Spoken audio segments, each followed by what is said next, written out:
Helena Norberg-Hodge and Siddharth Stalekar. First, I'll be introducing you all to Helena. Helena is the founder and director of Local Futures and the International Alliance for Localization. She is an author, filmmaker, and pioneer of the local economy movement. Today, she plays so many roles in promoting an economics of personal, social, and ecological well-being. But Helena's journey began in the remote Himalayan regions of Ladakh back in the 1970s. She has been actively and tirelessly involved in the work that we are all exploring in this Mela for more than about 40 years. It's difficult for us to capture her glory in a few sentences, but we are very excited to have her here speaking to all of us. Over to you, Helena.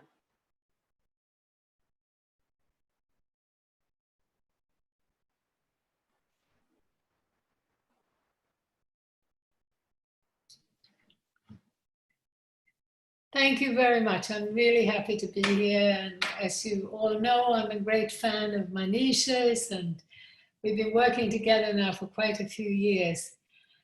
And I feel that what we share more than anything is a deep experience of the realities of life in the Western industrialized parts of the world and in the more land-based, less so-called developed parts of the world. And I believe that that perspective is vital today as we move forward.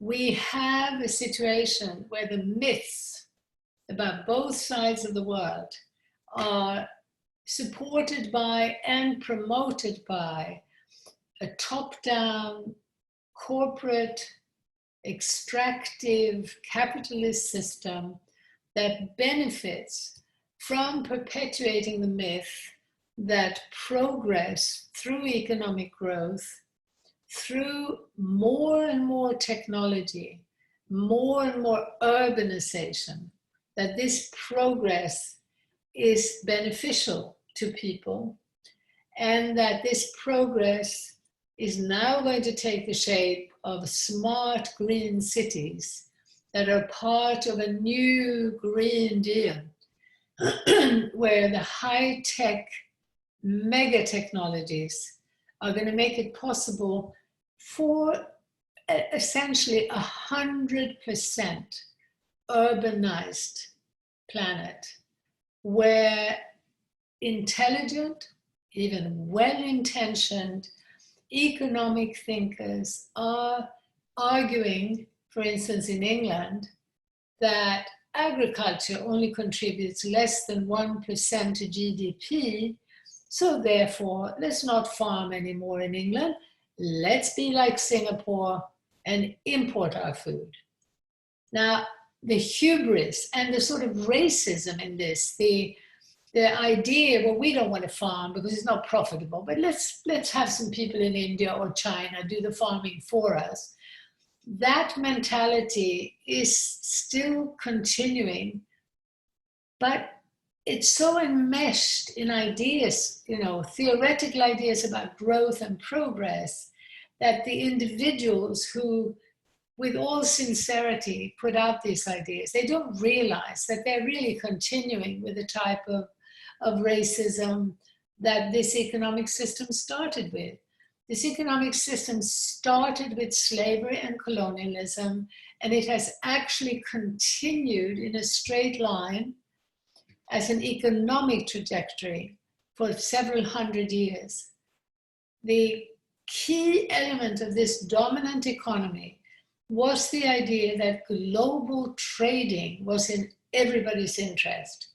Now, the fact that this system was started by global traders who traded in people, among other things, in slaves, and who quite regularly killed off people who didn't want to comply. So there was genocide of indigenous people.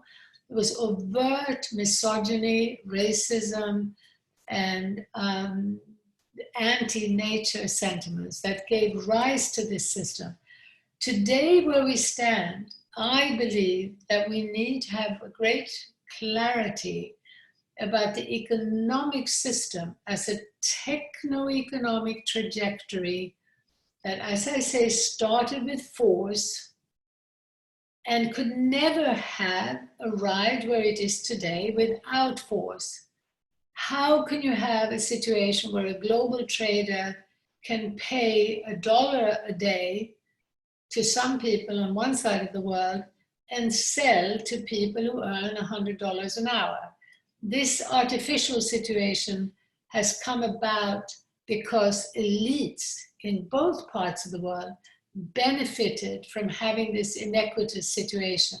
So the Indian elites, the Chinese elites, the African elites have all benefited by having cheap labor to offer in the global marketplace for global trading, global speculation.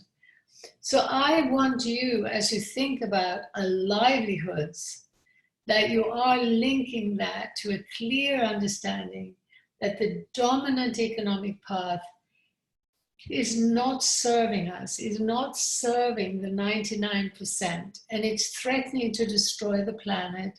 It's threatening to drive up fundamentalism, polarization, violence, and more people who feel insecure in their identities and in their livelihoods are voting for the demagogues who will offer them the world, who will tell them, we're going to grow the economy for you, forget about these greenies and all these ideas about, the rainforest being important or climate changing, or, that we have to care for the poor or the indigenous people.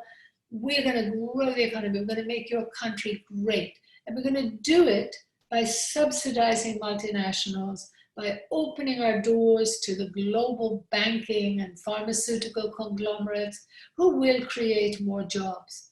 Now, this is a dead-end path. It's going to become clearer and clearer that it's simply not working.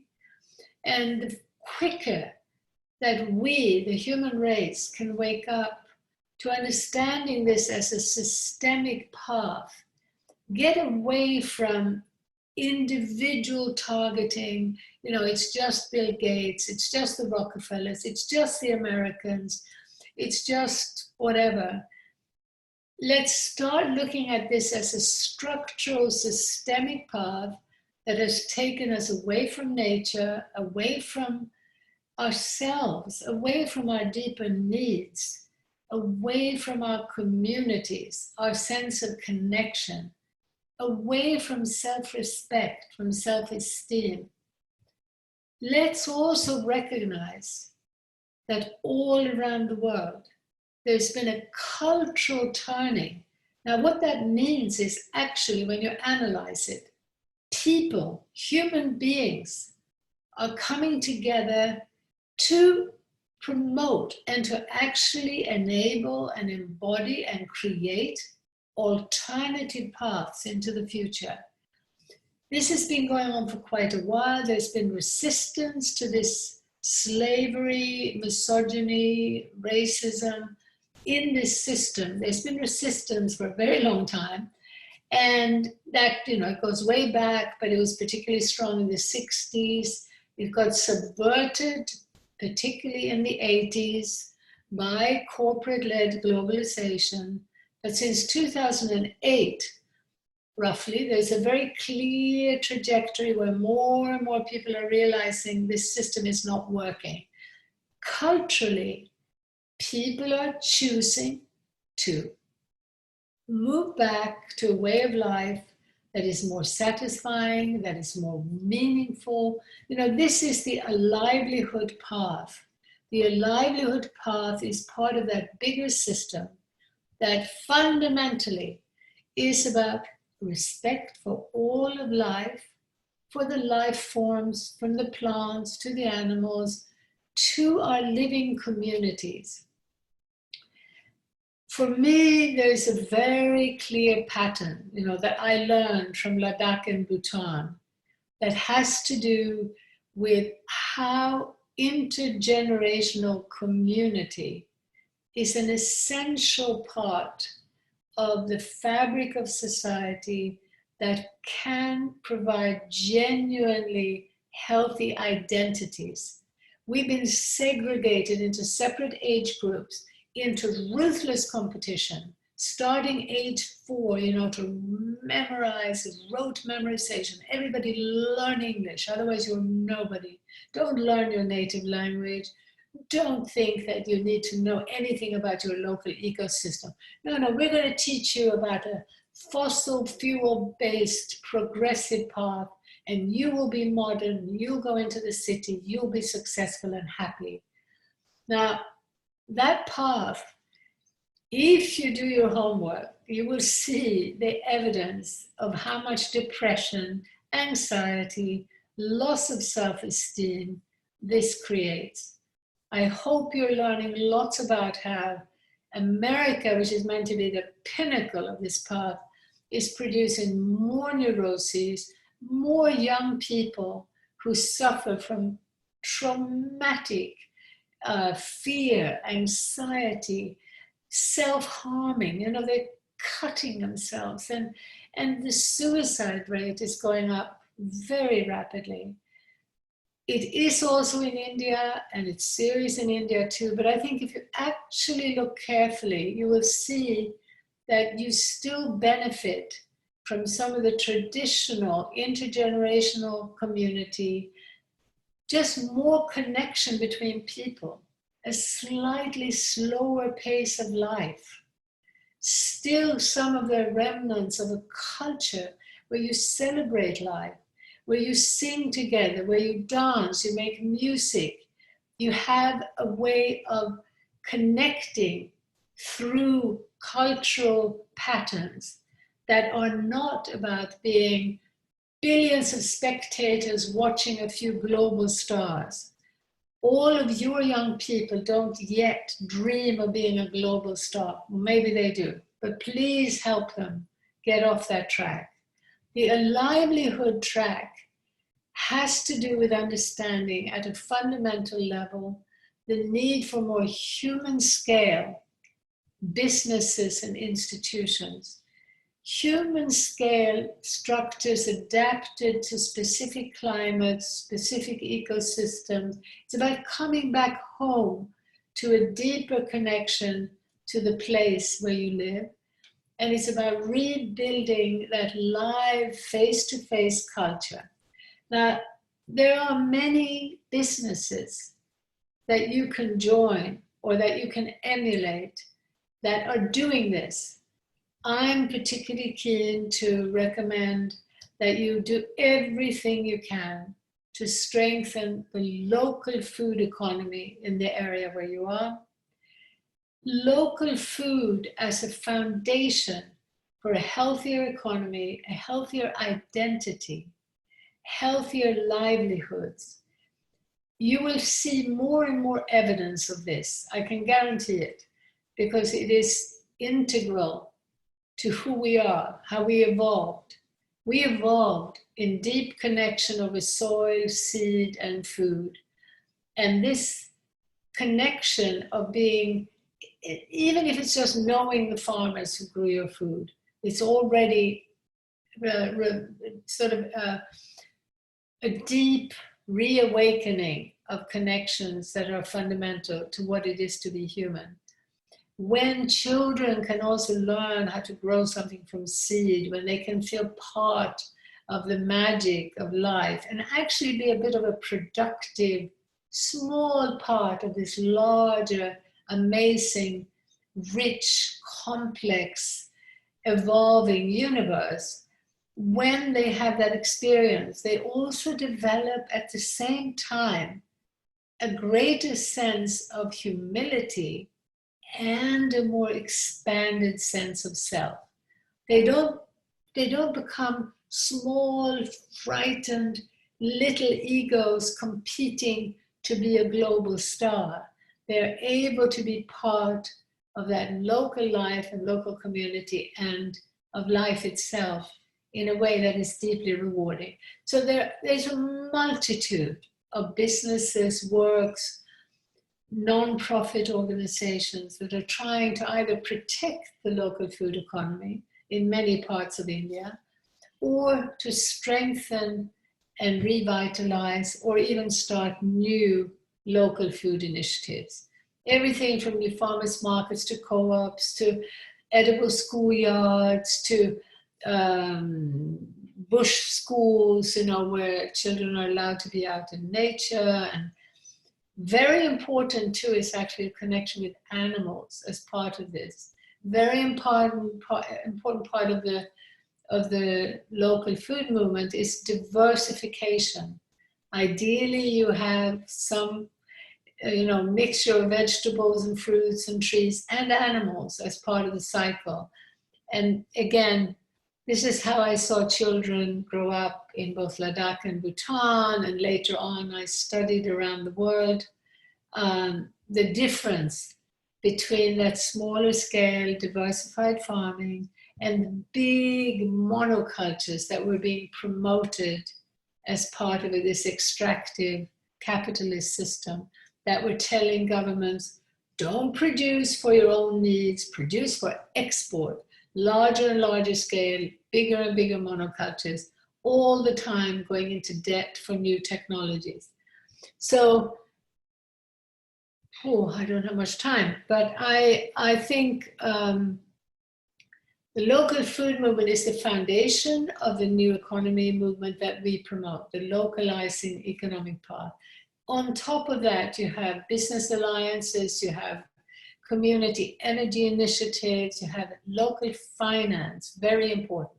People are starting local funds, even if it's just people, maybe 20 people putting in $100 each to start an initiative which creates more livelihoods, because the key element of the localizing path is that in every instance, you want to examine, can human beings do this job?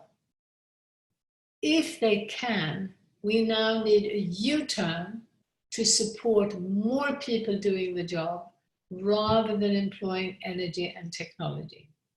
So we've got to be very clear that the path towards AI, 3D printing, the Internet of Things is a humongous leap away from the human scale structures, away from the adaptation to diversity of ecosystems and cultures, towards monoculture, towards speed, towards a deadly machine-like efficiency that is killing our relationships to one another and to our place. So we want to do everything we can to encourage a path towards less technology and more people.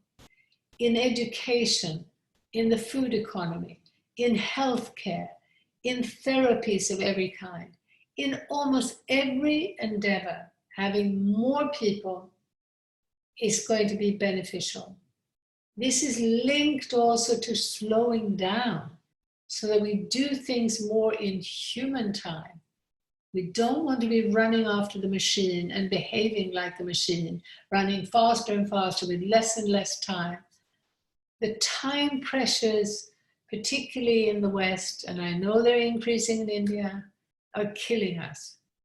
And people who don't have the bigger picture blame themselves, feel they should be more efficient, feel they should be able to spend more time with their children and more time with their parents, and they're not managing their time well. This is not an individual choice. These mega technologies are imprisoning us in a system where we all have to run faster and faster, or we're left behind, even as activists. So let's use the technologies we have, the internet, the mobile phone, and so on, to convey a message, a different view of progress, a different view of what kind of work, what kind of livelihoods we want. Let's use these speedy technologies to communicate the big picture. It's what I call big picture activism. Try to find perhaps a livelihood by linking up with other people to create non-profit organizations, or even maybe for-profit, that would be spreading this big picture message. This is one of the best things you can do to support the people, their mental health, the social fabric, the hope of any kind of democratic empowerment, and to reduce climate emissions, to reduce the loss of biodiversity. So it's a win-win-win path. And one of the most important activities is how can we communicate that bigger picture? And what could we maybe do as a nonprofit or as a business to help do that? And what are the businesses, the other businesses we need? Well, it's pretty clear. We need a whole range of alternative educational opportunities. We need to support the human scale, smaller businesses. We need to do, as I say, what we can to move away from the mainstream, high-tech, energy-intensive, speedy, urbanizing, monocultural path towards an unbelievable wealth of alternatives that are more adapted. And you can find them by looking at the word eco or alternative, which is being put in front of every issue you can care to mention. You have alternative healthcare, holistic healthcare. You have eco-literacy, eco-theology, eco-psychology. All of these labels show that human beings around the world are trying to make a cultural turning towards life, towards diversity, the uniqueness of every individual, the uniqueness of every place, the uniqueness of every moment. Each and every cell in our bodies, each and every cell in all of life is unique and changing. As we come closer to that, which we do through localizing, through that deeper connectedness, life becomes richer, it becomes more fun, and in order to create that closeness, we need to slow down. And slowing down is the way to enrich our lives, is the way to actually become more aware of that infinite complexity and change in the world. It's a way also in which we can feel that we are known for who we are, our unique selves, our ever-changing, ever-unique individual selves. We can be seen for who we are as we slow down and as we meet people in a more intimate, in a more vulnerable, in a more human way. Through the screen, it's very difficult. The screen separates us. The screen gives the illusion that over there, people are having a better time, they're more effective, they're more beautiful. No. The illusions that keep us believing that they are having a better time are illusions that leave most of us feeling lonely and losing our self-esteem. It's when we come together face to face, able to be vulnerable, able to be imperfect. In real life, nothing is perfect. So the joy of coming back home, of coming back to the local, is the joy of coming back to feeling genuinely appreciated for who we are. It's a deep healing, and the path of a livelihood, the path of being willing to step off the track is the way to find yourself and to find your own joy. I quickly just want to say too that the way to take this turning could be step by step. Maybe you have a job in the mainstream. Perhaps it's best not to abandon it. Maybe you choose to go down to 2 days a week of that as you explore the alternative world.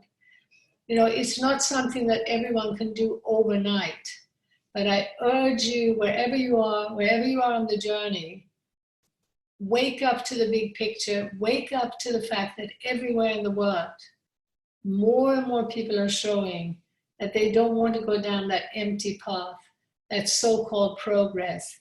They're showing that it creates deep unhappiness and self-rejection. So join the economics of happiness, join the localization movement. Thank you very much. Thank you. Thank you, Helena. Thank you for guiding us back to I went the. on for quite a long time, didn't I? Oh no, that was you. You were just fine. Thank you for guiding us back to like what the heart of a livelihoods really is. It's us. It's our local cultures. It's our local community. Thank you. Thank Now, you. thanks. Bye-bye. Bye. Now I'd like to invite Siddharth Stalekar. Siddharth, he started his journey back in the day off with IIM, then at trading desks. But in 2011, a tryst with the Gandhi ashram shifted his worldview completely. He later moved to Singapore, where he founded Sacred Capital, an organization that is building economic infrastructure for more expressive societies.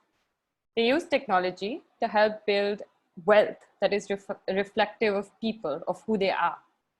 For overturning this global economic system, we're going to require thinking that's beyond our current. And Siddharth is here to sow some seeds in our minds for such possibilities to come to life. Thank Over you. to you. Thanks, Pragna. I think that was a really lovely introduction. I think with this kind of group, I usually would love an interactive conversation, though I know it's virtually impossible to do it through our screens, as Helena said. Can I suggest for people who are listening in, feel free to use the chat window as this little iterative feedback loop. So as thoughts are coming up for you, or comments, or any kind of feedback, or if you think I'm rambling on too much about a specific point, or if I'm using too much jargon, pop it into the chat, because I actually have another screen and I can see it scrolling by me. It will be really useful for me. So thank you. Yes, I love you too, Manish. Thank you very much for having me here. And so, yeah, I'd recommend using the chat and keeping it more informal. Um, I will, share a bit from my perspective, and as you probably have gauged from Pragna's introduction, it's going to be very technology positive. And I like to frame it in the way Gandhi spoke about technology. And for me, as you've probably guessed by now, there's a very heavy influence of Gandhi and Gandhian economics in our work. The 4 years I spent in the Sabarmati ashram helped me see economics in a new light. Going to business school and working on a trading floor, it's really odd that I never was exposed to distributed economics, because the only economics we were given access to was very neoliberal economics, which was about, the free market is the ultimate voice, and everything exists in a sense to serve markets. And so um, I found it really odd, in my time in Sabarmati Ashram, that I came across this entire stream of economics, which was about contextuality, which was about resilience, which was about distributed organizing, that I never had access to. And so a very key component of that was Gandhi's thoughts on technology. And I think it's important to lay it out here, because when I use the word technology, I'm not speaking about technology as we've experienced over the last 20 years.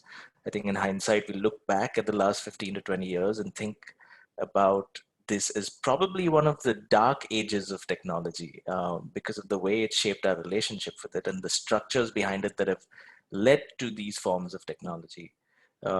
And in that sense, I'm actually an optimist. The last few years, the work I've been involved with, the circles I've been part of, I've actually seen the seeds being sowed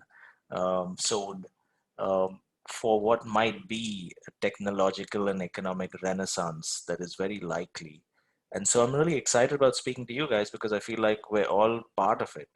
But renaissances aren't like, the sunrise every morning. It doesn't just happen. I think it's this collective pressure that we need to exert in order to make it happen.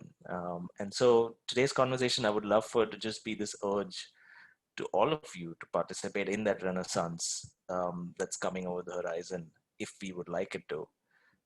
And so bringing it back to technology, I think Gandhi spoke about it very beautifully when he said, technology, the ideal purpose would be for it to be designed in a way such that it empowers the person that it's using, as opposed to, as opposed to restricting them and almost binding them to it. And he spoke about this in the context of the charkha. I think most people here are, have some kind of Indian background or context, and so I can speak about the spinning wheel or charkha. And I think it was back in the 1920s. I'm not sure the exact date. He actually had this contest. He put out this design contest and invited people and decided to reward them for, a sum of 5,000 rupees back then for whoever came up with the design of the charkha. And it, sitting in the Sabarmati ashram, I found this story really fascinating because right across the Sabarmati river, were these massive industrial mills that Ahmedabad is famous for producing textiles.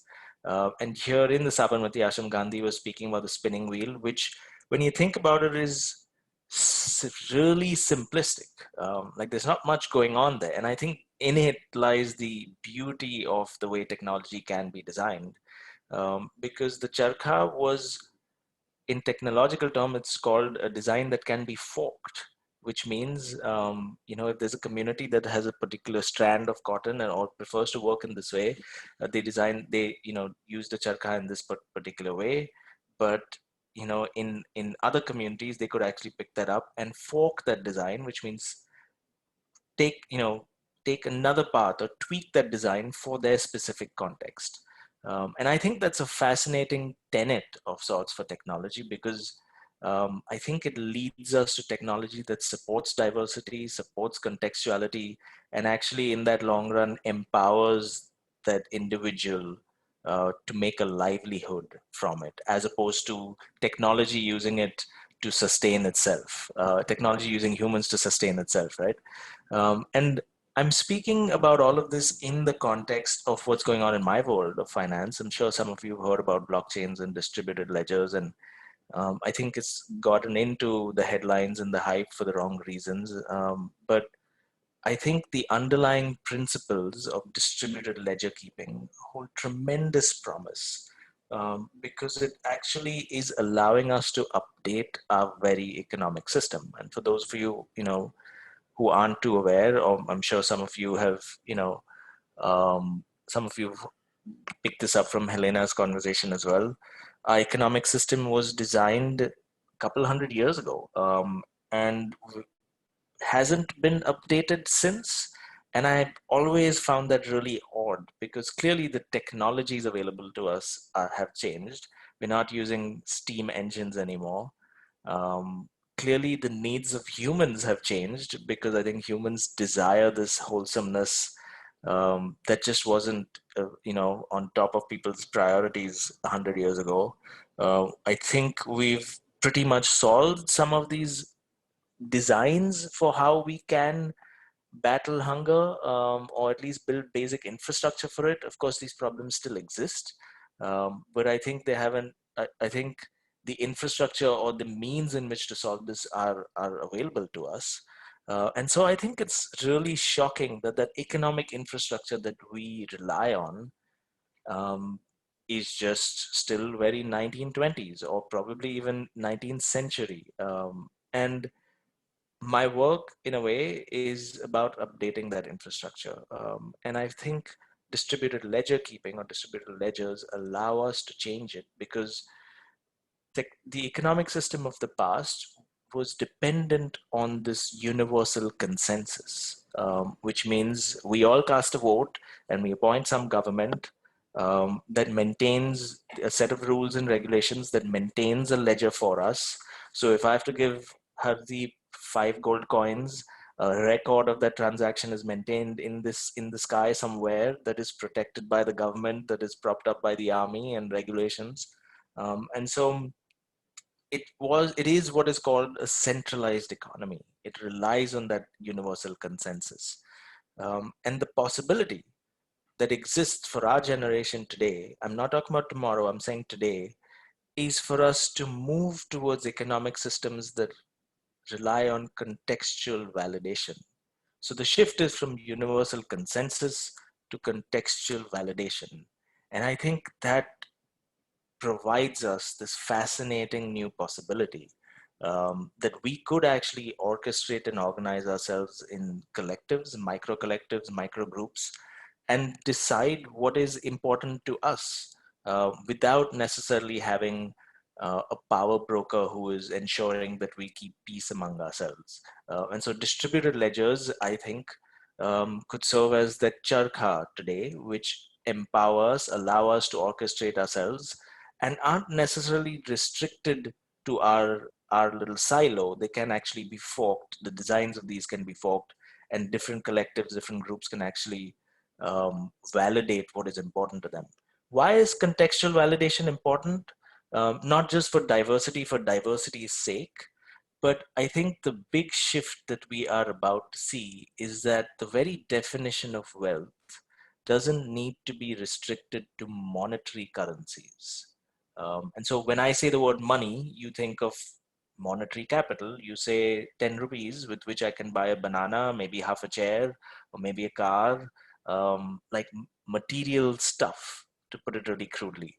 Um, but instead, I think contextual validation and distributed ledgers means we don't just restrict ourselves to monetary currencies. We can actually broaden the definition of what is wealth, which means we can actually start thinking of social fabric or reputation or social capital, cultural capital, informational capital as wealth itself. So Pragna might think of me as this very nuanced, insightful speaker, which is why I think she's called me here. And that could be my form of wealth. I'm not trying to say, if Sid is a fantastic speaker, that's worth $50,000. Like, that's not the point. The point is that that information can actually be held in that state itself and be ported to other contexts where it might be useful. And that's how social fabric works, right? And so I think the massive revolution that is underway right now is that that very definition, the way we experience wealth, is broadening. And so what we achieved over the last 100 or 200 years was we developed a formal economic language for money, which means when Sid moves from Mumbai to Singapore, his monetary capital ports in seconds. So I can show up in Singapore, swipe my credit card, and magically money appears and pays for things. And I think we solved those problems of the last 100 years. But what we haven't solved is the problem of a formal economic language for social capital or cultural capital or informational capital. So when Sid goes from Mumbai to Singapore, his social capital doesn't port. Like, people in Singapore don't magically see him as this fantastic human being. He has to actually make some calls and say, Prachi, you're in Singapore. Can you introduce me to people? Can you lend your credibility to me? And so we've got this lopsided situation where we've developed formal economic languages for the very masculine stuff, but we haven't developed formal economic languages for the subtler stuff. You might call it feminine. I don't know what word you like to use, but you get the gist. And so it's like we've driven fast enough Ferraris and developed the formal language for money, but we're still using 500-year-old technology for social fabric, which still relies on patriarchy, paternalism, tribalism, and which is why we haven't developed that balance of the subtler things. And so the possibility, in my opinion, is that we can start develop ways in which we can validate things like empathy, care, um, a more a more humane treatment of the environment around us, without having to resort to monetary capital. And a couple of years ago, I came across this report about how if India were to include women in the workforce, like, the GDP would increase by $2 billion. And that's great. And we all would like that at some level. But I also think it dumbs down the qualities of people into these monetary figures. And we all agree, like, human capital is so multidimensional. To only have monetary capital to validate it is kind of sad. I think it's the tragedy of our generation. And I think that's what we have to try and reverse. And I think this group here appreciates it. Like, we can actually unlock these multiple dimensions of validating stuff. So what does that actually mean for us? I think the challenge that exists for us is twofold. One, it means that the organizing principles of the past don't necessarily apply. We've all in our educational institutions, like someone like me, an IIM kid, has studied, practiced, and actively traded on stock markets businesses, right? I understand how monetary capital works. Um, but I think they are rudimentary because, like we discussed, they were designed 100 years ago, and all a business does is optimize for monetary capital. But these technologies, like I said, as we go more multidimensional, we're arriving at organizing structures, organizing principles that operate on multiple dimensions. So some of this, I think, actually draws from what Gandhi spoke about back in 1920s and 1930s, a concept called Gram Swaraj that some of you might know about. But the objective there was to actually create local neighborhoods. And so I think the big shift we're seeing is this movement from business to neighborhoods, where you're not just optimizing monetary capital, but you're also optimizing for reputational capital, for social, cultural, informational capital. And that means you, as entrepreneurs and people who are contributing to the economy of the future, I would urge you to keep in mind that you actually have these new economic systems to work with, which requires of you to not just think about what is sustenance, like let me generate monetary capital, but how can I actually amplify this broader spectrum of value? How can I actually build neighborhoods? And so there's this very simple framework that we talk about, like businesses are about specific tools and generic culture. So when you go to Facebook, you go there for a very specific way of conversing with each other, right? Like there's feeds and comments. But there's a very generic culture that's imposed on us, a monoculture that is imposed on us. All that Facebook cares about is that they monetize our views, and you don't actually have this control over how you're, organizing the livelihoods group. You can't, stuff that you would like to speak about is censored or ordered differently. Like a generic culture is imposed on you. But with neighborhoods, that flips around, and so you can actually, the purpose of neighborhoods is actually to create a specific culture and use generic tools. And so livelihoods, I think, for example, is the perfect example of a social network or a neighborhood, because you might use generic tools, like you might use conversational tools, video, virtual interaction tools, you might use other ways to, communicate and converse with each other. But there's a very specific culture that defines you. And so that's what this shift is about. We actually have formal economic languages for culture now. And so I would urge, like I said, people to shift their lens in how they organize, how they think about creating value. So if you want to save the environment, maybe what you need to be having is driving a formal movement that shifts our behavior towards the environment, and not necessarily only think about how can I sell solar panels. Like that's not the only way to save the environment. And so I think it's unlocking new paradigms for what I would say is called social entrepreneurship. Um, and so I know I'm running out of time. I have a few minutes left. And so I will wrap up with this, that these new organizing principles means you as entrepreneurs have broader ways of orchestrating and organizing yourselves. Um, but I would also urge you to start thinking of yourselves more as social networks, neighborhoods, in order to move ahead. And I think as we start doing this, you'll find we rely more on distributed webs of social intelligence as opposed to artificial intelligence, like centralized AI. And again, that's a concern that Helena brought up, that more and more humans are being replaced by machines. And in my head, it's not a surprise, right? Like our old economy was not designed around humans. It was designed around stuff. Like the point of the economy is to maximize stuff or things. It's not designed for humans. And so I actually think we're moving towards more human-centric economies, which rely on distributed webs of social intelligence. And that to me is like the restoration that that is really, really critical, because diversity goes in hands with distributed intelligence, social intelligence. It goes in hand with us specifically articulating our culture and specifically using economics for culture, and not just monetary currencies. And so to me, I think of, to just link it back to the charkha,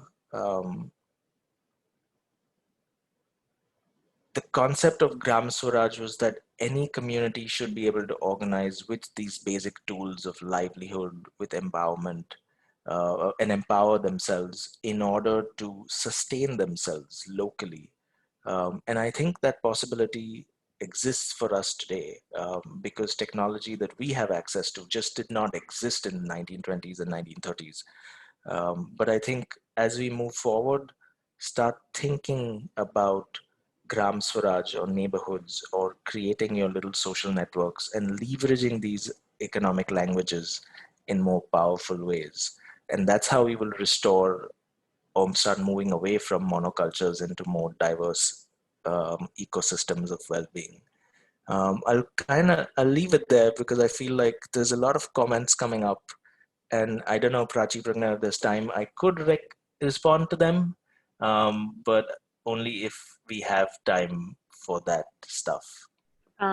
Sid, I'm gonna Yeah. send you these comments, Yeah. and we can send back your answers to the audience. Yeah. But we are at 5, Yeah. so yes, at this point at least we have to take a pause, and then we Yeah, can happy get to. back on conversation.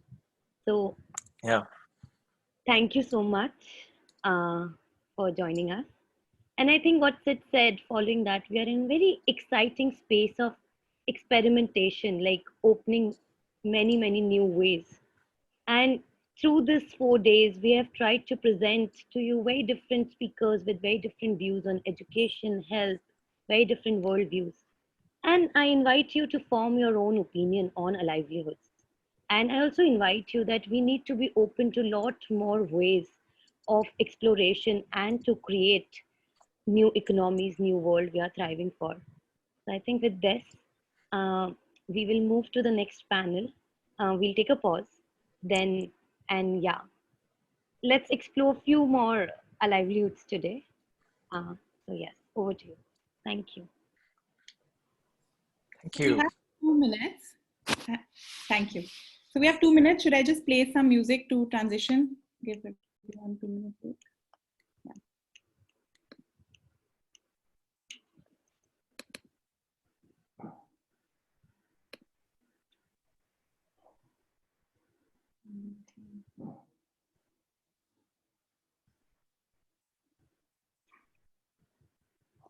देश मेरा रंगरेज ये बाबू, घाट घाट यहाँ घटता जादू। देश मेरा रंगरेज ये बाबू।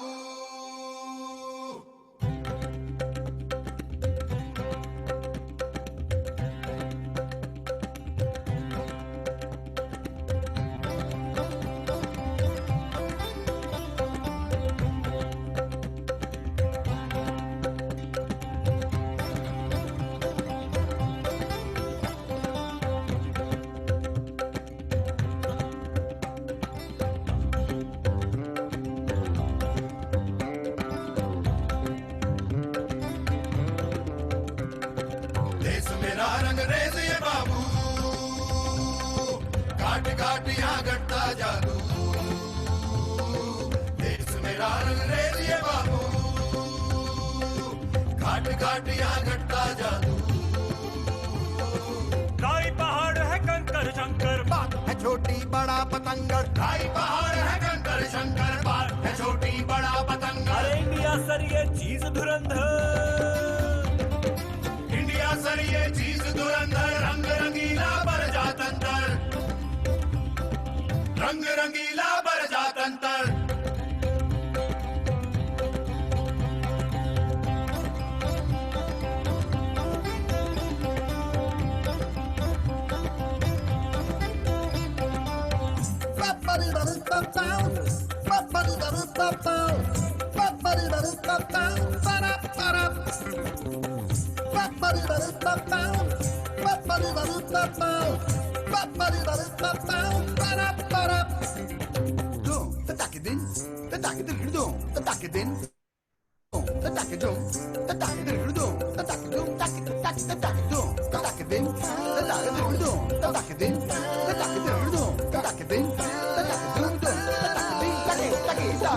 सात रंग सतरंगा मेला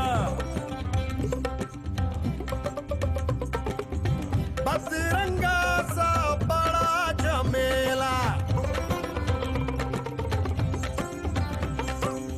सात रंग सतरंगा मेला बजरंगा सा बड़ा जमेला गिरा गगन से खजूर ने झेला सुख दुख पकड़म पकड़ी खेला एक रंग दुनियों का निराला एक रंग अज्ञानी रंग रंग में होड़ लगी है रंग रंगी मन माने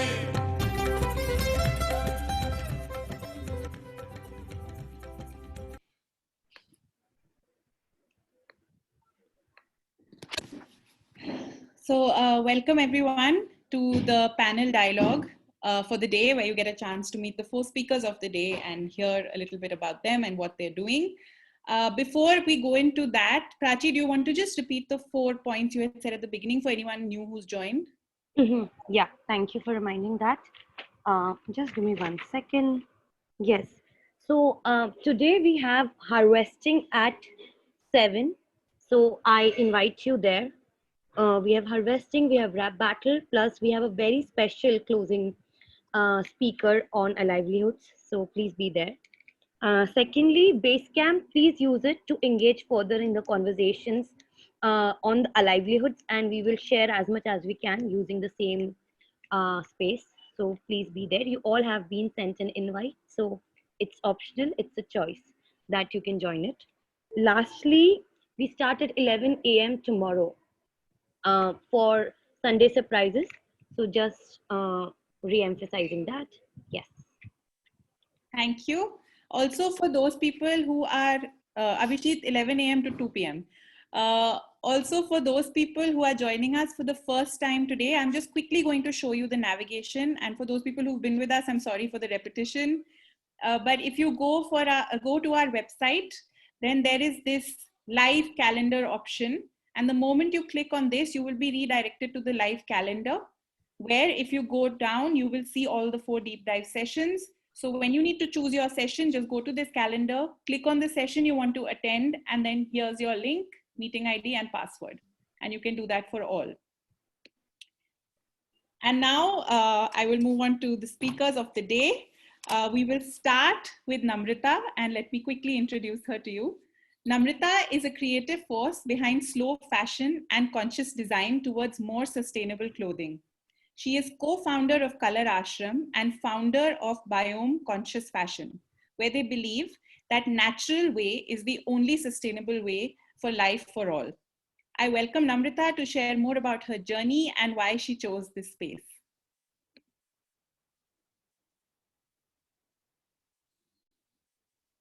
Namrita, you're on mute. Yeah, okay, right. Yeah, you can hear me now? Yes. Okay. Thank you so much for inviting me. I'm really happy to be here. And I hope that I can answer most of the questions that people will have in the session after this.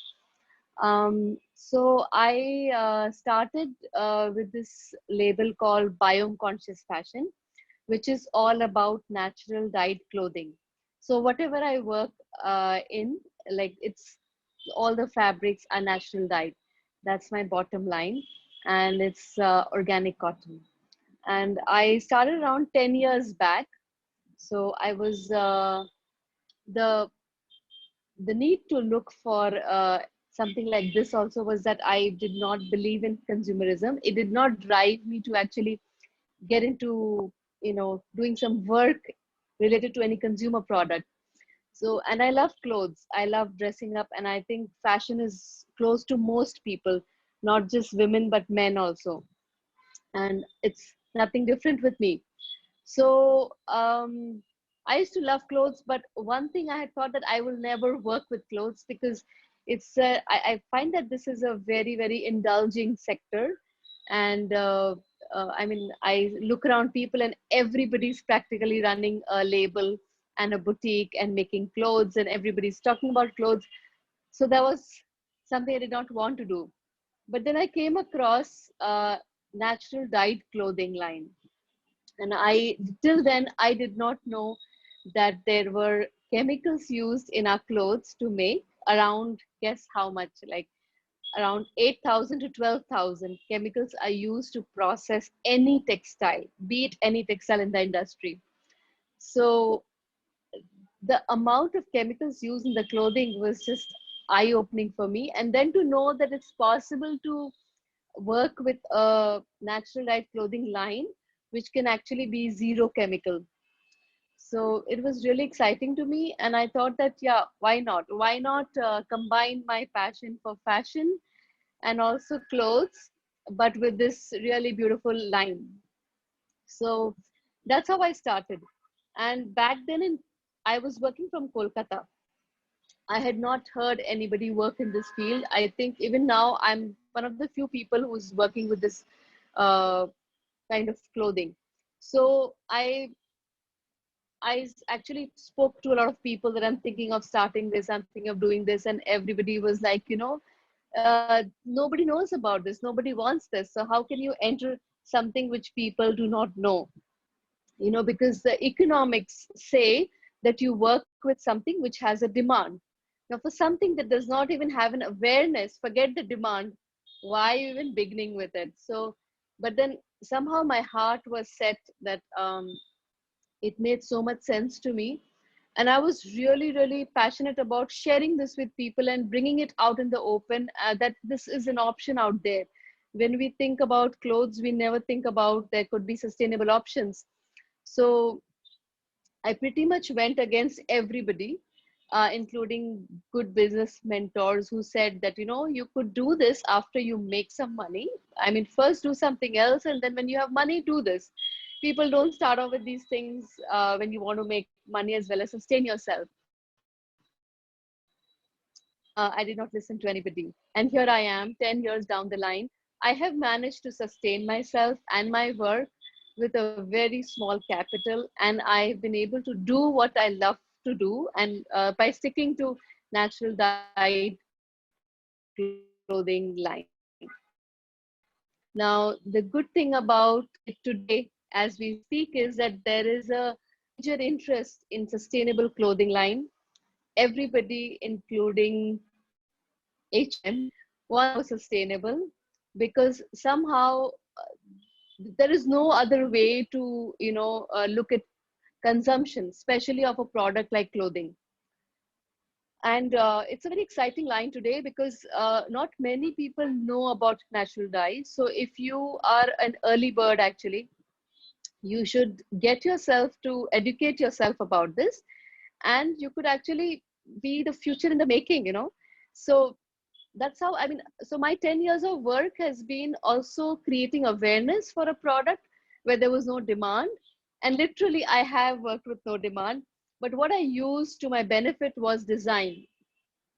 So one thing I knew was how to make clothes and how to carry them and wear them confidently. So this was the strength which I used. So I was my own ambassador. I did not really have anyone believing in all these things. I'd gone to the biggest designers and I spoke to them that, would you like to use this? And everybody was like, my customer is not asking me for anything like this. Why should I even look at, increasing my cost and, looking into a new product line? So I and the one thing is that I'm not a textile student. I'm not from textiles, I mean, formal background. Like, I'm not from NIFT, NID, anything. It's just that I had an eye for fashion and I always chose to design my own clothes. I just use that strength. And because I did not know what the degrees are supposed to do, I think I had a very open mind to it. I just saw a problem that there's this thing that I want to do, and how do I do it? And I just kept solving one problem after the other. So I had a very open space, as I said. So pretty much an open field to play with. There was no notion that it's supposed to be like this, you're supposed to have this. Nothing. The most important thing is I kept doing it because I wanted to do it. So I would say that anybody entering a line of sustainability in clothing, it's not an easy line. You should not do it because that's something new. Because and I think most people who also do it because it's a new way of doing business, either end up doing something which is greenwashing, or they end up leaving it because they find it very difficult to walk the talk. You should really do it if it makes sense to you. So for me, it really made a lot of sense to me. Like, there was no two ways about it. The first thing I did was I stopped wearing chemical clothes myself, because I just love the concept of not having to wear something which is so polluting. So I mean, so I was very proud and happy to wear. I did not find it challenging myself. So the thing is, because I internalized these things in myself and I felt very confident and happy about it, I was able to work with it with confidence as well. And as I said, I was my brand ambassador myself, and everybody was asking me that they would love my design. They did not know anything about natural dyes. Nobody wanted to shift to natural dyed clothing, but they would say, can you make this for me? And then I would tell them that what it is, and I mean, there are some restrictions of colors and shades, and you have to take care of them and washing and stuff. And people slowly got introduced to it, and they still went for it because they liked my styling design, they liked my design. So it was not easy. People were only buy clothes because they liked me, my language, and my design. But I got a chance to interact with people and to tell them about this. What happened over a period of these years, I found, is that when you stick to one language, I did not work with any other kind of clothing. Usually, sometimes you find people, they do all kinds of things. They would be doing chemical clothing and then one small thing of natural clothing and other things. So when you do that, you don't come out clear, I think, or you manage to greenwash your people that you are about eco fashion. But for me, because my integrity was lying with completely natural dyed clothing only, and I was not doing anything else, it registered in people's minds. And slowly, over the period of like these 10 years, I think in Kolkata, when anybody thinks about organic or natural dyed clothing or anything, including the Chamber of Commerce or anybody, they would contact me, because they, in their minds, it's registered that Namrata is doing this. Biome is about natural dyed thing. So I did make a lot of noise about my work. I collaborated with a lot of people because I wanted different people. So since people were not in it, um from their awareness point of view, so I actually took a step ahead to introduce them in different ways. So I did sustainable fashion shows in Kolkata, and where I would not make models walk, actually I would make these social entrepreneurs walk. So my idea was the change makers and the people who actually impact society, they are my real celebrities. And we had these interesting collaborative shows where they would walk and they would wear these products. And it was very interesting because people, you cannot give lecture about these things. You cannot give them a pill to swallow. You have to probably just introduce it in a fun way, and also in a indirect approach, I think. So that's what I did. I was just doing what I was doing, and people were noticing the word natural dyeing was going inside. And then I found that I need to do a little more, because people are still, with clothes, what happens is people are stuck on the visual part of the whole thing. They don't care how the fabric feels as well. I mean, I was always amazed when I used to see in marriages, in a hot tropical summer season, I would see people wear synthetic suits and just wrong kinds of clothing all the time. So in fashion, this thing is really out there. We have a tropical country. We cannot be wearing tight jeans. We need to wear something airy. We need to wear something cotton and breathable. So I realized that the visual thing is a big blockage in fashion. So I need to engage with people where they can touch and feel and know what is natural dyes. So I started doing these workshops with people, where I would just like a fun, I would introduce them to how to dye their own things and make their own dye bath. And all this was possible because my partner Arun, uh, he's been working for 20 years in this field, and he came out with a very easy way of doing natural dyeing. Natural dyeing is actually a very difficult process.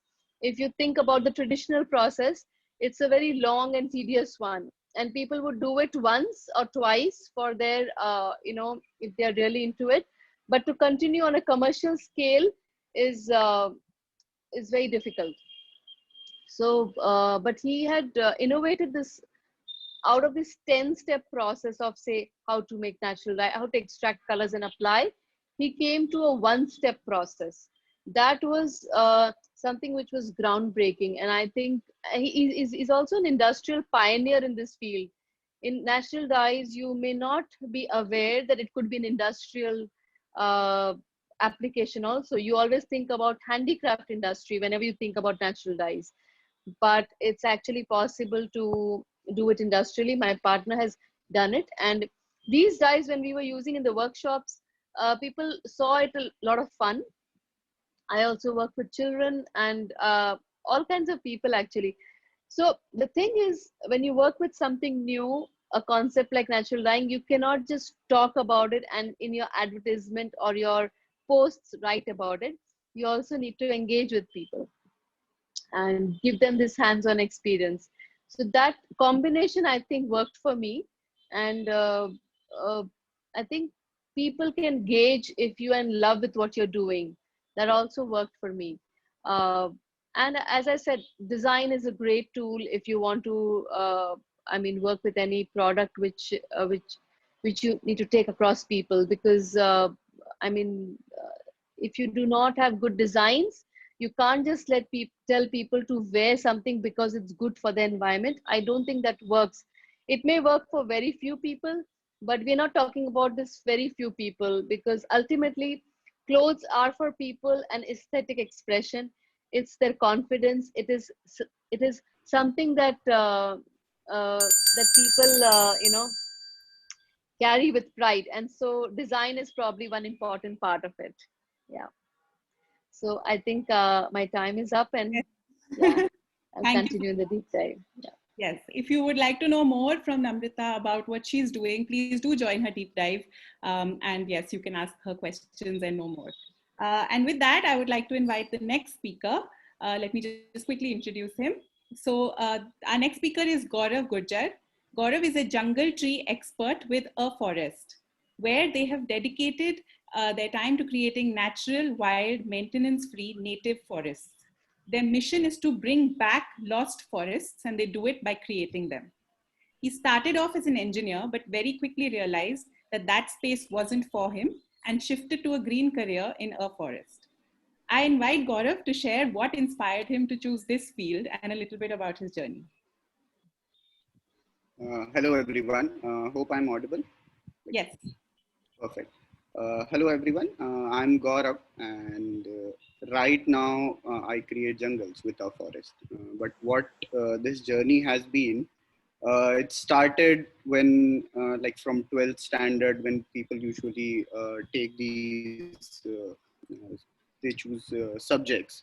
And I wanted to choose bio, but that was the phase like when engineering was peaking and everybody was supposed to be an engineer. All my cousins, all my brothers are actually engineers, and all sisters are doctors. So basically, I was in that line. I chose my engineering. I even dropped 1 year from Kota, preparing for IITs. And then basically I came back to Jodhpur, which is my hometown, and I joined some private college of engineering.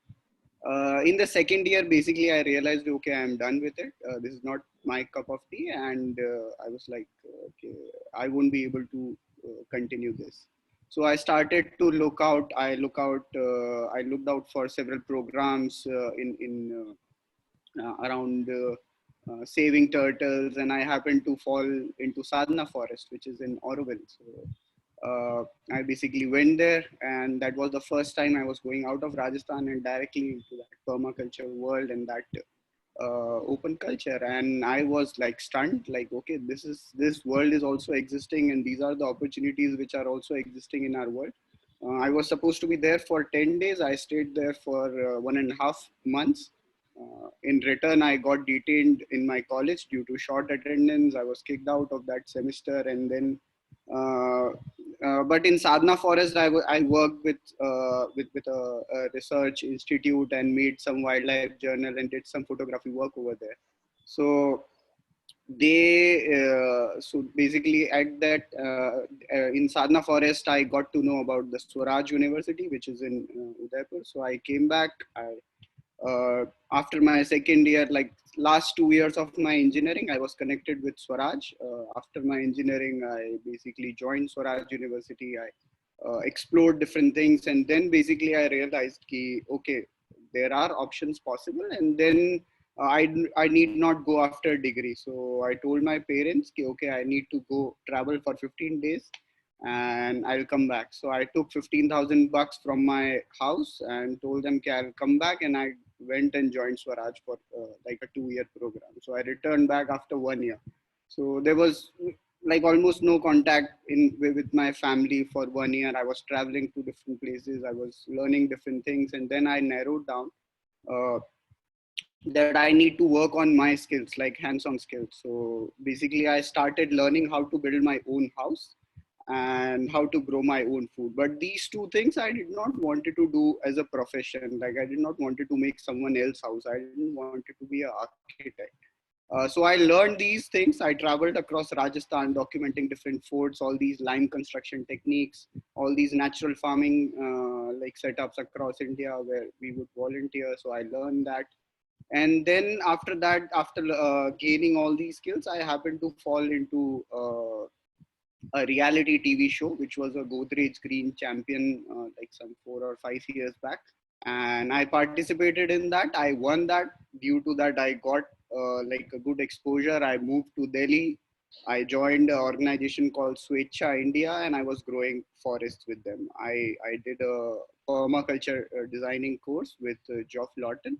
And then I was learning how to create these forests. So I joined this organization after this TV show, and I was creating forest like for in I was there for 2 years, and I created 6 or 7 urban forests in Delhi. And after that, I got connected with a forest, and I was like dealing with Milind Soman. He's a big celebrity if you have heard of him. So that's how I and a forest got connected, and like that was the time when the pollution thing and everything was like very much at peak in Delhi. So I decided that okay, this is Delhi is done. I don't want to be like I was done with Delhi. I worked for them. Uh, we designed a park which was like India's first airshed park, which could mitigate like a pollution, and it is all like it is usually the article several times comes up on Better India. And then I basically moved out of Delhi and landed up with a forest. So our forest was luckily wanted to do a project which was in like very degraded land, and that land was supposed to be in Jodhpur because the one part of Jodhpur is like completely saline. So the groundwater is completely saline, the land is completely saline. So they wanted to do this research project, and this they wanted a jungle tree expert. And just to note you people who tell you that the degrees are important, it was posted on their social media, and they had mentioned that they need all these survival skills like staying in jungle, building shelter structures. There has to be camping to go deep in the forest and live there for 10 days, because all of this work we do to collect those rare seeds and study jungles. So all these requirements were mentioned, and then it was also written that it will be preferred if the person doesn't have botany degree or a background like educational background and degree. And I was so surprised to read all those descriptions, and I immediately contacted them. Okay, I'm here, I'm from Jodhpur, and like that's how we connected. And right now I'm sitting at that research base station, which is Maruan. We are trying to bring back, we are making a seed bank. We are making these natural structures using completely lime and all those native vegetation that exist here. We are reviving old traditional like water harvesting structures. Like we have created a very successful model which has been working. So a lot of government agencies have been coming and visiting, seeing like the people who are doing this river interlinking project. They have come and visited our site and seen the project and often claimed it as their success also sometimes in the government meetings. But anyways, that's fine. But yeah, so this is what we have been doing here. I and my wife Varsha, we live here in the middle of a desert. There's no human habitation around in 3 to 4 kilometers of radius. It's sandwiched between two seasonal rivers. Luni River, you might have heard in Rajasthan, and the entire belt is aligned. So we are doing all these things combined to, like, first thing is to grow forests, then forest natural habitats, make a seed bank, and this whole encompassing community initiative here. So that's my story here in short, what I've been coming through and what I've been doing here. Yeah. Thank you so much for that, Gaurav. And if you would like to know more about afforestation and what Gaurav has been doing with Forest, then please do join the deep dive with Gaurav. And now I would like to move on to the next speakers who are from Arohi Life. So Aditi and Ratnesh together co-founded Arohi, a community of self-directed learners, children who decide what they want to learn and how they want to learn. They do not follow any philosophy, they follow the child. I welcome you to speak about your journey and about how you got into this space and a little bit about this, about Arohi.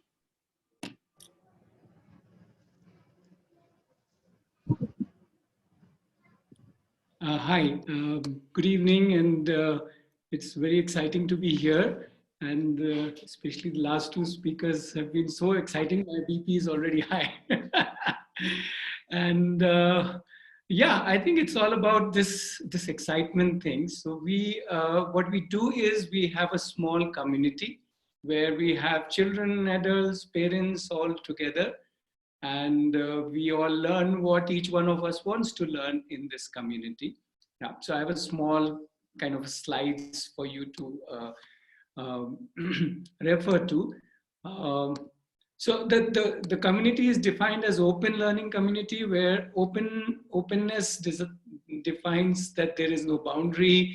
Anybody can come, any interest, any ability, any style, anything they want to learn. But the whole focus of the community is only learning, nothing else. And obviously when you have focus of learning, then learning happens by doing. So everybody does what they want to do, and that's how they primarily learn. And obviously a lot of reflection happens together. And obviously all this is seated in in a group of people. So the community gives us the not just the resources, but this whole function of working together. So that's the open learning community that we have right now. We are in a village about 60 kilometers from Bangalore, but we fall under Tamil Nadu. That's where we are right now. So I obviously want to share a little story of how this whole thing started. So long back, about more than 20 years back, we had no know-how about children, about learning. We had no idea. We had no expectations from ourselves. We had no fears also. We have nothing. We just wanted to work with children. I don't know why we wanted to work with children. Maybe because we had some ideas. And we also wanted to explore with them and see how learning can be very interesting. So that's how it all kind of started. Okay. We started by doing small workshops. And after we did these workshops, it moved into an activity center. We created an activity center. Then we also added training to parents and teachers, because that looked like an obvious thing, because everybody was talking about, competition and scoring and teaching, but we were not really doing that. We were more into activities. And as we did more activities, we realized we don't even need activities. We just need an open learning space where children can just come and do what they want to do. So we set up, we transited into a center. This was all in Bangalore. And then from center, we now moved to a campus which is near a village. It's not even in a village. It's kind of near nowhere. Yeah, so I want to add, when we started the workshop or working with children, people around us, mostly people were talking about, teaching children or giving them some kind of a certificate or doing something which can impress parents. So parents will send children to our center. But we, for some reason, we were clear that no, this is not we wanted. And what Namrata was sharing was quite resonated with us, that there was no need, there was no demand in the market for such kind of a thing, but we felt that that's something which we want to do it. And for us to do that, we had to, it was not hard, but I think it was different. Yeah, we needed to create that awareness, we needed to create that connection with people, and we needed to hold our grounds, we needed to stay where we started with, and to believe in ourselves, and I think more than believing in ourselves, believing the children, that the children are capable. And our program after program, we continued. In fact, one of the parents came and told us that when I first met you, I thought you will not survive in this field more than few months, because what you were talking about, I could not understand. But I'm not even surprised, but I'm very, it's very pleasant to see you even after 5 years in this field. And if you meet that parent now after 20 years, we are still there. It has been our livelihood right from the day one. But the livelihood was not the reason for us to stay in this. Yeah. So the interesting part has been, for us, the core has been always that we have always been evolving. And in fact, the word Arohi means evolving in Sanskrit. And primarily, the way to evolve for us has been that we have been questioning not just ourselves, but questioning everything around us. Yeah. Possibly how Namrata had been questioning the fabrics and dyeing, and Gaurav was questioning why the desert, why can't there be a forest here? So we want to share some of these questions, because they're kind of the journey that we have gone through. So we started with questioning, how can learning be fun? That was the first question which we started off with. Yeah, that led to just working with children, because we didn't know anything about children. We had no degrees. We had no background of you can say children. Yeah. So by profession, I'm an architect, and Ratnesh did his engineering, went to the MBA college, one of the topmost in India. And after working in the field for 1 year, we realized that we needed to do something different. We shifted to Bangalore, and when we started our journey in Bangalore, it was absolutely unheard that that there can be something like children can lead their learning, and that's where we begin. Yeah. So as we started working with children, we started thinking, what if children only made it fun? Why do I need to? Initial first year, we would sit whole night, design activities for them. After a few years, we said, no, I'm not designing anything. I'll just keep some material there and they will start making it fun. And we realized that they were actually doing it, right? As we started discovering that, we started thinking, hey, what all are children capable of? And the more we, gave them this space, the more they told us we are capable of everything and anything. And that is where our initial center evolved into the current Arohi, where the key question for us was, hey, who should lead the child? And I'm sure you know the answer. The child should lead the child, right? Why should we, teachers, or anybody should lead the child? So that's how Arohi got formed, with the whole idea of that the child should lead the child. And what we realized, that the whole education industry is kind of trying to say that there is a problem. Literally, education itself is a problem, or career is a problem, or job is a problem, or child is a problem. A lot of time, he just can't sit in a place, he can't understand this, she can't read on her own, and so on. And because they think there is a problem, they've come up with lots of solutions. But when we looked at it deeply, we realized that, oh, there is no problem. And if there is no problem, why would we need a solution? So if the child doesn't want to read, there is no problem. If the child doesn't want to sit in one place, there is no problem. If the child doesn't want to study something, let's say mathematics or history or whatever, doesn't want to play sports or is not interested in birds, so how does that matter? There is no problem. And when you stop thinking those as problems, then there is no need of solution. Then all you need is a space where the children can flourish. And so that's been our journey, from starting from thinking how can learning be fun to now realizing that our life isn't really about problems and solutions, but life is about living. And that is why we also call it Arohi life learning, because I think you want to share this one little turning point that happened somewhere in between our life. Yeah. Yeah, so before this, I also want to share is that when we started our, when we talked about our workshops and center and other things, and for some reason we decided to stand for our core values, which we started with, and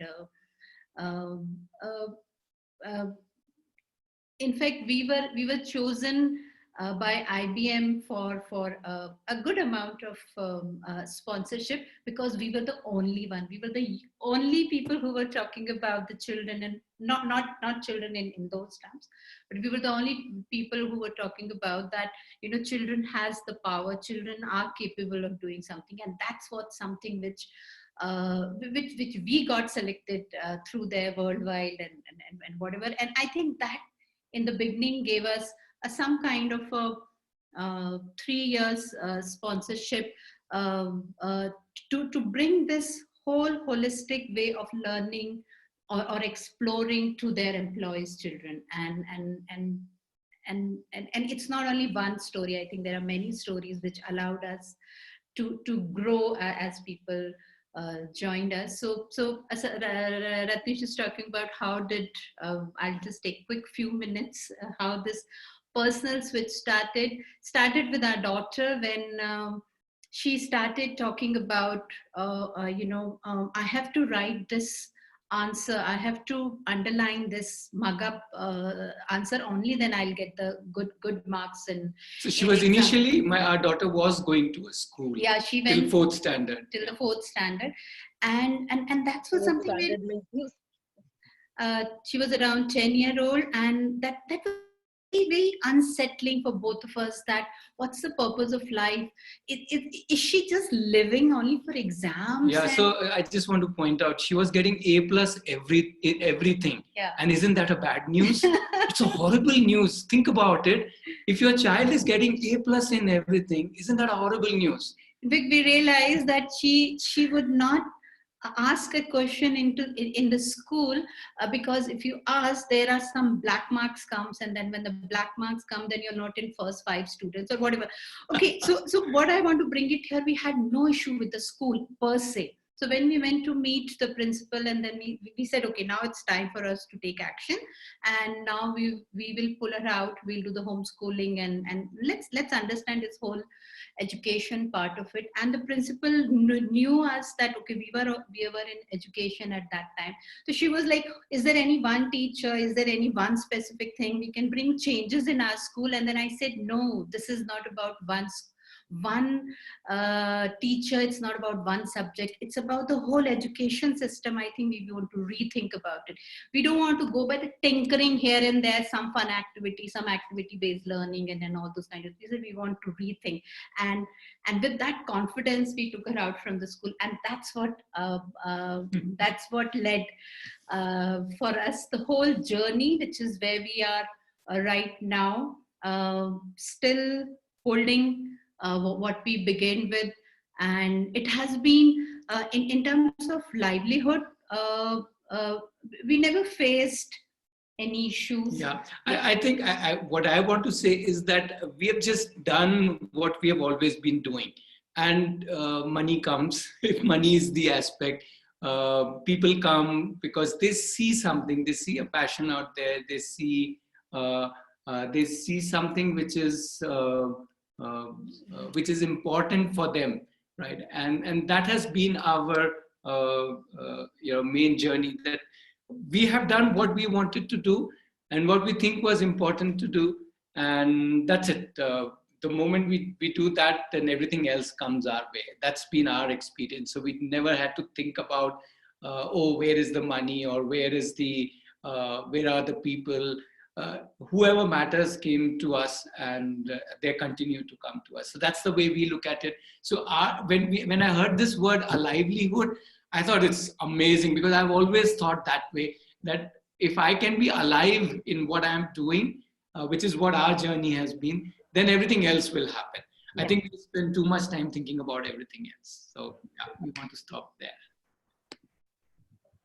Thank you so much, Aditi and Ratnesh. That was lovely. And if you'd like to know more about them and how to start an alternative learning space for children, then please do join their deep dive session at 6 o'clock. And with that, I will invite the last speaker of the day. The last speaker of the day is Vikram Singh. Vikram is an avid life sciences enthusiast who can hear his own heartbeat in every living creature that he sees. An equally passionate photographer, Vikram has spent over a decade trying to capture the glory of life.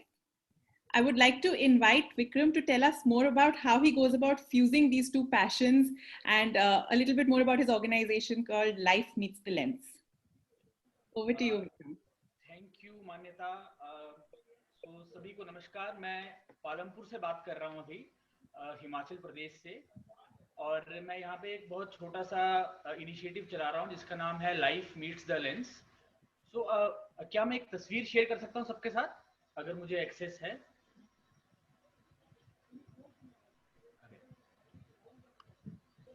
अब आप कर पाएंगे, आप कर लीजिए. मैं आपको एक तस्वीर दिखा रहा हूँ. आपको मैं ये जलाने के लिए नहीं, बट कि मैं कहाँ पे काम करता हूँ.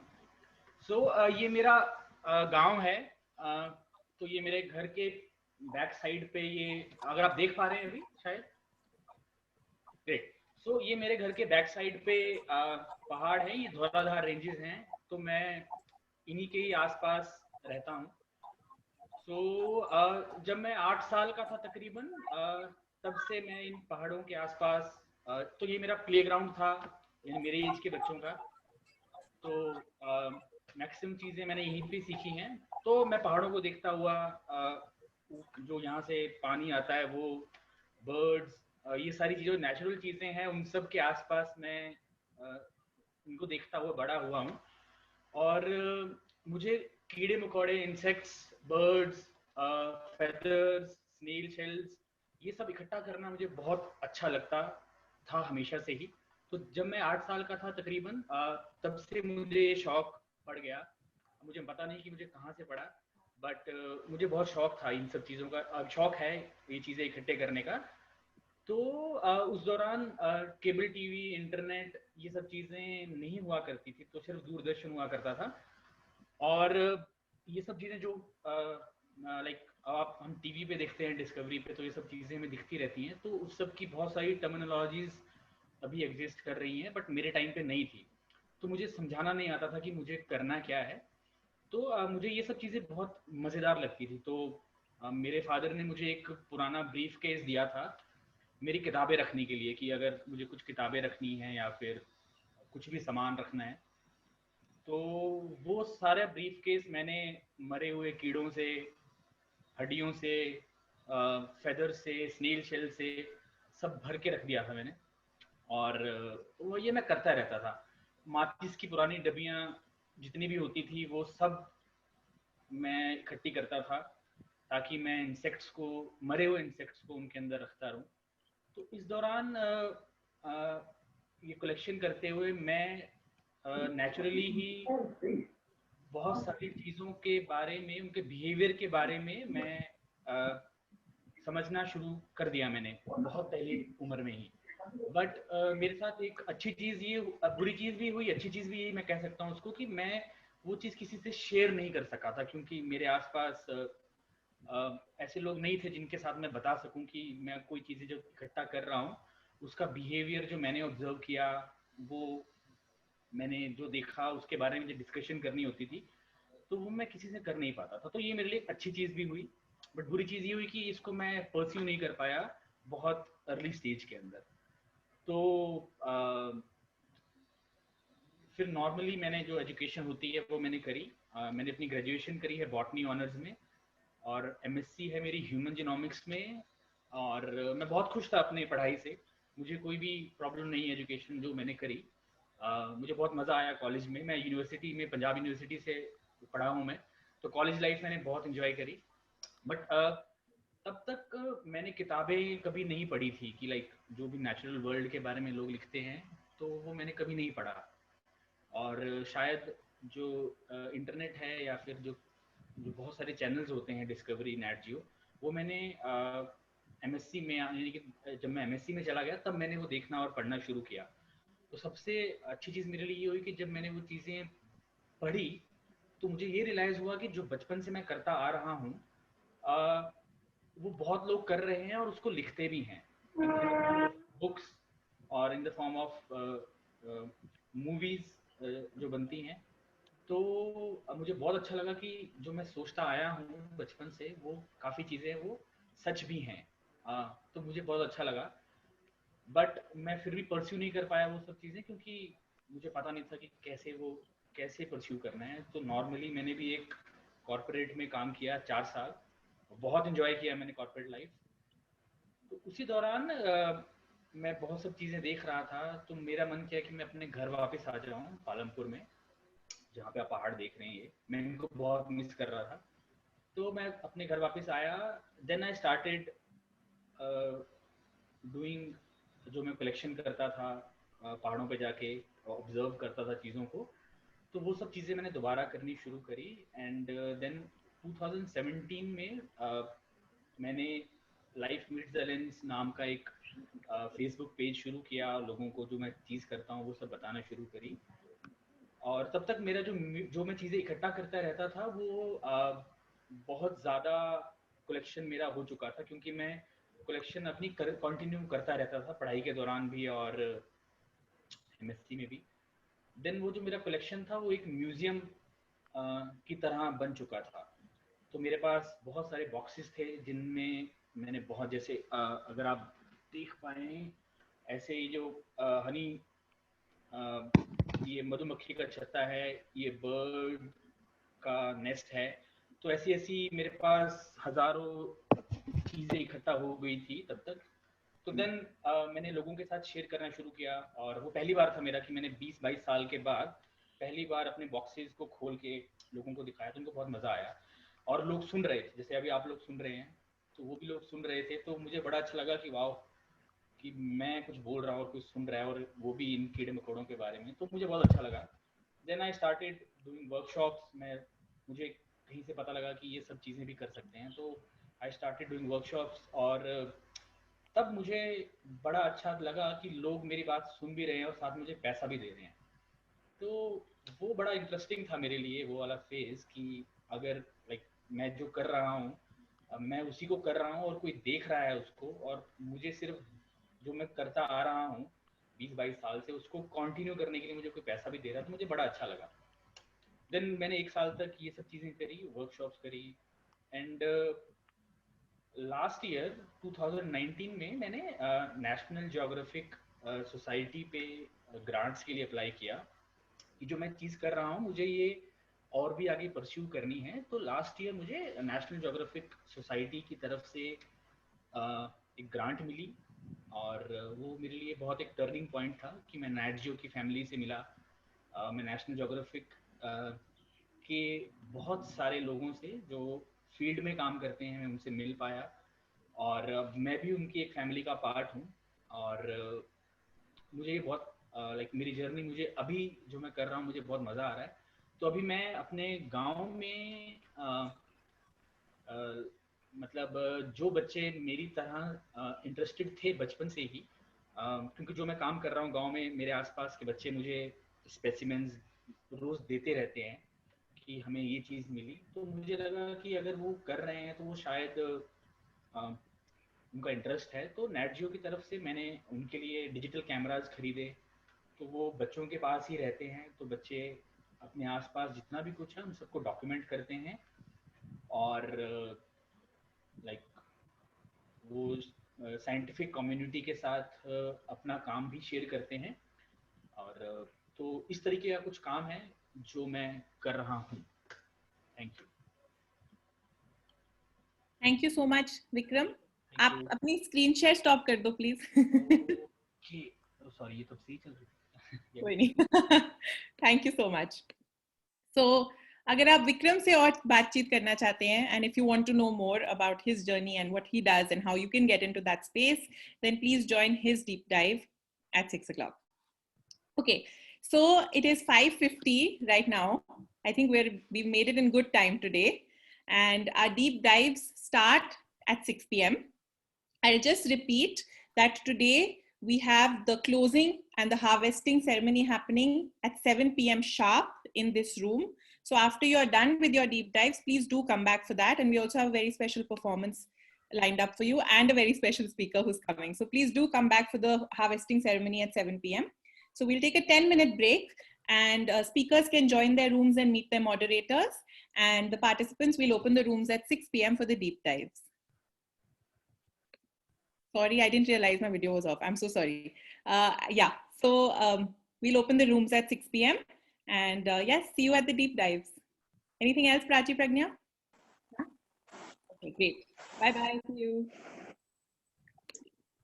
Please share the link like the I way will. you shared yesterday 1 sec. Yeah. for the deep dive on the WhatsApp, please. Yes, okay. We'll put it on the WhatsApp group. Sure. I'm putting it in chat also if people want. Just let's wait a second. Okay, I'm leaving the room open for a I minute. guess it will be better if you put it on the WhatsApp. Yeah. Okay, it's on WhatsApp as well. Yeah. Okay. Thank you. No problem. Anybody else can pick it up from the chat if you'd like.